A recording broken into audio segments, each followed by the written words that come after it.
Les amis, ça fait mal.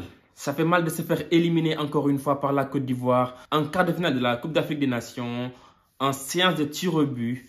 Ça fait mal. Ça fait vraiment mal. Parce que quand on regarde le match et qu'on analyse tout ça, on voit qu'en fait, en termes de niveau de football et tout ça, ils ne sont pas forcément supérieurs à nous.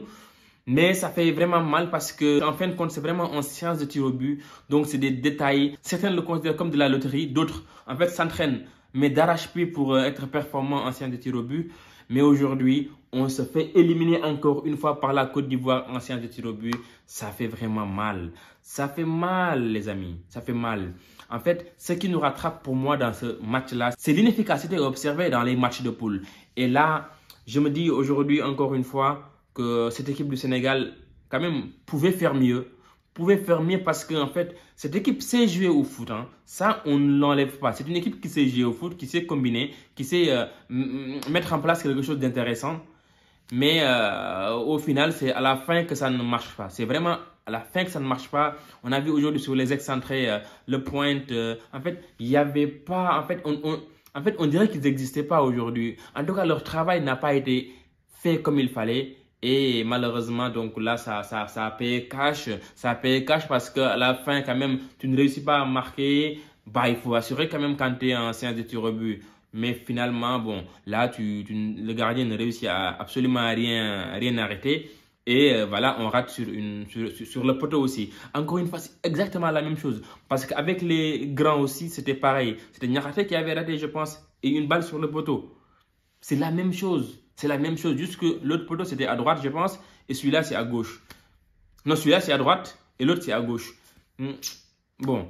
Vraiment, ça, c'est écœurant. C'est vraiment écœurant parce que cette CAN, en fait, encore une fois, tu es champion d'Afrique en titre, tu te fais éliminer comme ça aussi facilement. C'est comme aussi nos rangs. C'est exactement la même chose. C'est vraiment exactement la même chose et c'est dommage. C'est vraiment dommage. Parce que dans ce match-là, quand on analyse bien, en fait, ce qui ressort déjà en première période, mais également en seconde période, c'est qu'on ressent nettement la supériorité de cette équipe du Côte d'Ivoire. Je parle bien des gabarits.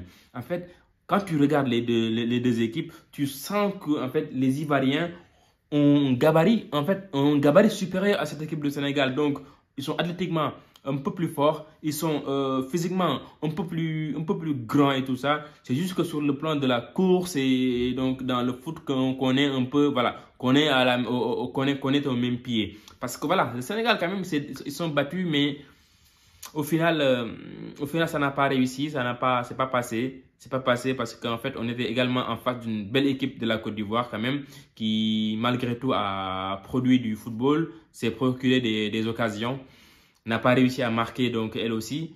Mais bon, voilà, finalement, c'est l'équipe qui a gagné et donc bon, bravo à eux. C'est une belle équipe de la Côte d'Ivoire quand même, hein, athlétique, dynamique, bon. En tout cas, bon courage pour la suite. Et ça fait vraiment mal de se faire éliminer comme ça en quart de finale par la Côte d'Ivoire, en séance de tir au but, comme nos grands.